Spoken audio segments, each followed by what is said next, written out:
Okay, so I just want to do this video briefly. I'll give you now this is a brand new, of course, development. It's been here about 3 years now. But many people like, Erica, East Austin? I thought it got all gentrified. It did, but not really. Like, there's still us over here, but in parts and sections. So I'm gonna do a quick, I think, little drive around, and I'm gonna put this up on YouTube so you guys can see it. Hopefully y'all can see well. So right here, prime example, starting off, you have this house being, it's kept its original, the brick and everything, and they're just painting it. It's what they do, flippers do, wholesalers want to get a hold of a property. More over here, you got like a backyard like this, right? And backyards like this. So we're gonna stop so you can kind of see what I'm talking about. You got great trees, great shade. Again, I'm gonna show some more.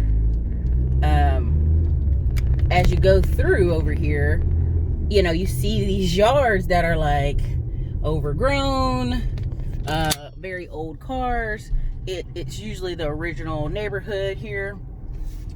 Empty lots, right? So let's go a little further, right? So empty lot there. Some of these type of homes. Now this type of home for sure, that still probably got an 80-something-year-old neighbor up in there. For sure. Same thing. That one right there. For sure. Then you got stuff like this over here.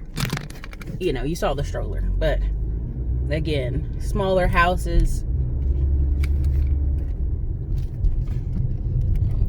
Like this whole thing, it got painted, but look at the yard, right? I could turn on a few of these streets and they got like Black Lives Matter, of course, empty lots again, older houses. Now, prime example, look at this. This is like ridiculous. But this is this house, right? Being leased, right? And you're like, oh, that's a great property. But then look at what they have across the street. That's clearly being worked on. Clearly, needs to be cleaned up. Now, you're going to go, well, Erica, how much are these houses going for? Well, when you have that across the street from them, let's do the math. You've got $1 million houses being placed across the street from properties that are in whatever process you want to say of the either owner or the owner's children being there, right? So let me turn here on Chestnut. So Chestnut's where, well, actually, let me go up one more. Chestnut's where I got my food from, because I try to support the historically black restaurants that are still over here. And again, this street, you're more noticeable, right? Complete new construction being done, right? The rest of these houses, the old look, like, give them a second. And it isn't that the people don't want to live over here anymore, because the neighborhood is now improving. It's the fact that the taxes, because your houses beside you are $1 million. Okay, this is a multi-family. I don't know how many units, but then this gets built.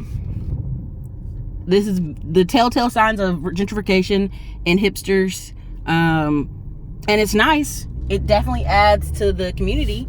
But then you still have this, right? This is closed down completely, the shopping plaza. Someone's probably in the process of selling it. Or they're waiting for somebody to come buy them out so they can tear it down, right? So let me see if I can give you a little bit more. Give you a little bit more of East Austin, because over here, let me see if I can pass it. There is, oh, I think I passed it already. It's like Be My Better Half.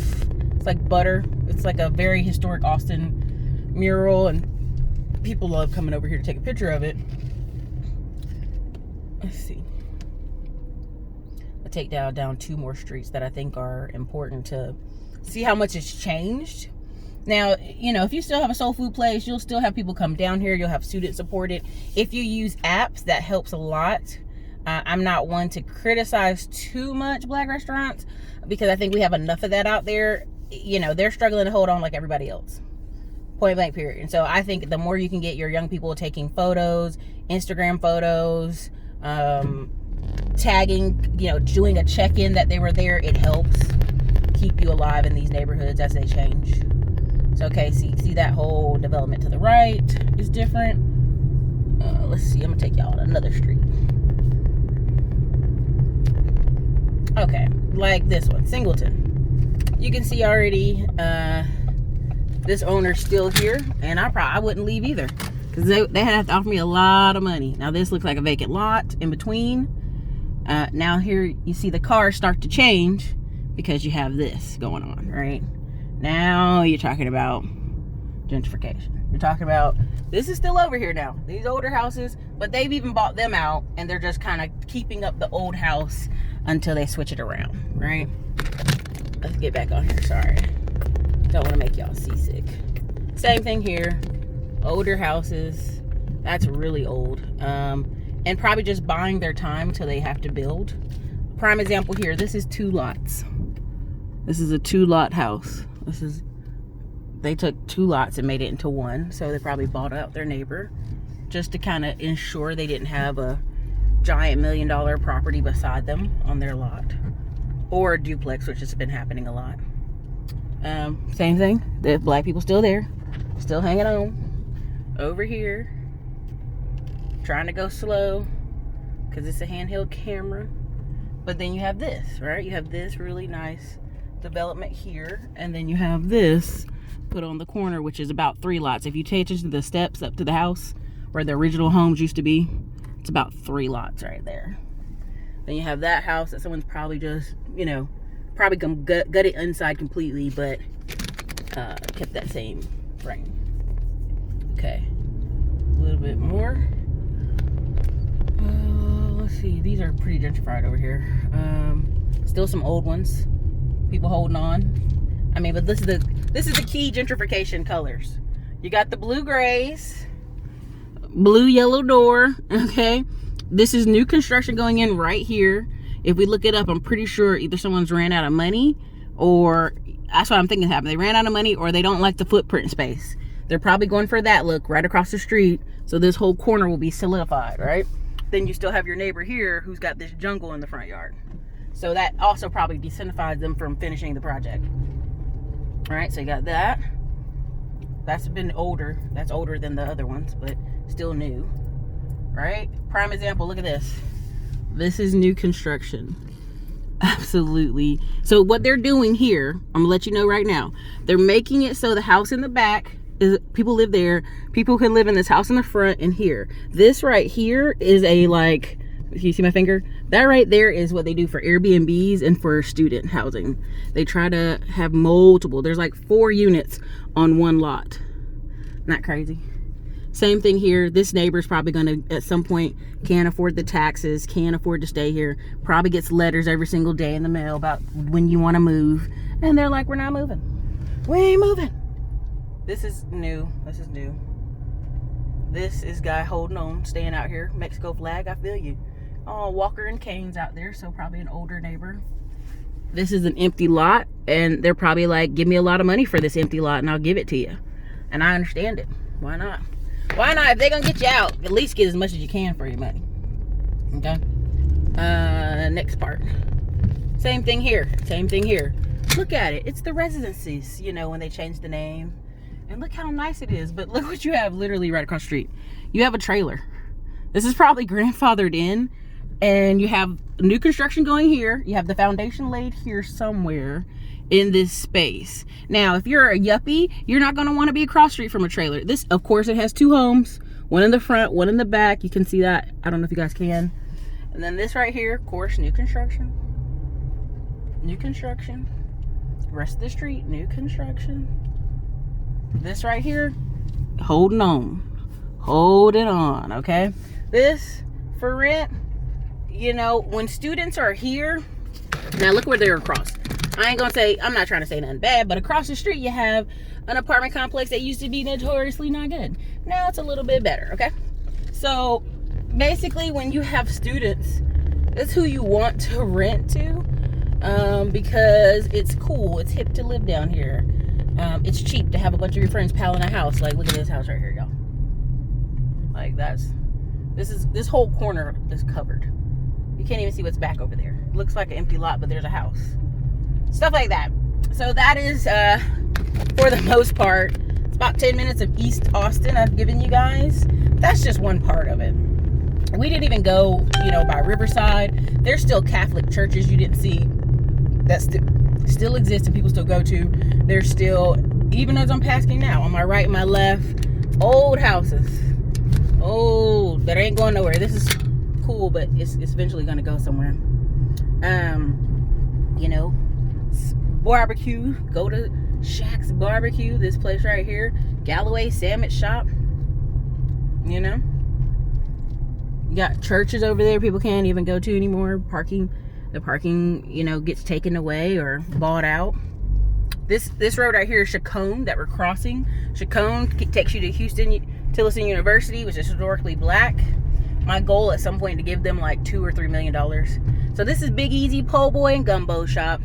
Black Lives Matter. I'll try to support them next week, or like somewhere like maybe Tuesday, Wednesday, because they're still here, right? Here's the churches still here trying to hold on, and here's the thing, that's the city skyline, building skyscrapers at the end of this street.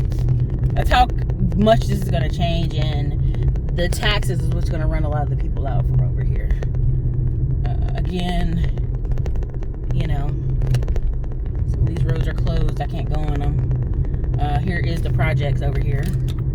Marshall Apartments, what they're calling them. So here was the projects. They changed them a bit. And here is a brand new $1 million construction. You're basically looking out at the old projects. Right? That right there. Special event center. Okay, right? More houses. I could go down that street and the same thing. This over here next to all that. So when people are like, oh, there ain't no black people in Austin there. Well, they either still own some of these really old houses over here and rent them out and try to make the money they can to pay their taxes, or they've been bought out because of this kind of new construction here. Right? More new construction. There's a food court over there. But I just want you to see all these houses like this. Look at them. One after one. They look boring. They're so boring when they're like this. They need some color, some flavor. Some color and some flavor would help. And again, you come down here and every couple of weeks you're shocked. It's more changes. That dude's holding out for a big check, essentially. More new construction. More giant skyscraper construction. Just taking away the Austin you might know. So you're gonna say this video and you're like, okay, Erica, thanks for that. If they live in Austin, what can they do? What do they do? Well, either, one, take care of the property. Two, Airbnb the property out. Three, you could actually tear it down and rebuild yourself, or rebuild that gentrified look. You don't have to completely just lose the property. Now, many people are going to say, well, Erica, people don't have money. Again, there are 203.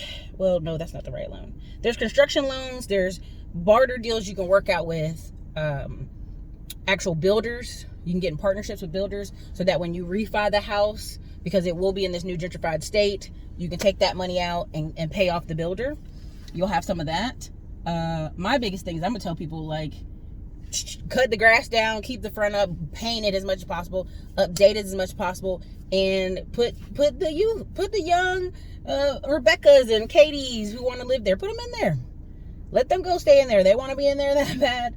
Let them stay in there, and I think that'll work. So that's my 2 cents about Austin. Traffic's pretty heavy today, so I'm gonna go focus and eat the food I just purchased from the soul food place at Roland's, and I'll see you guys later.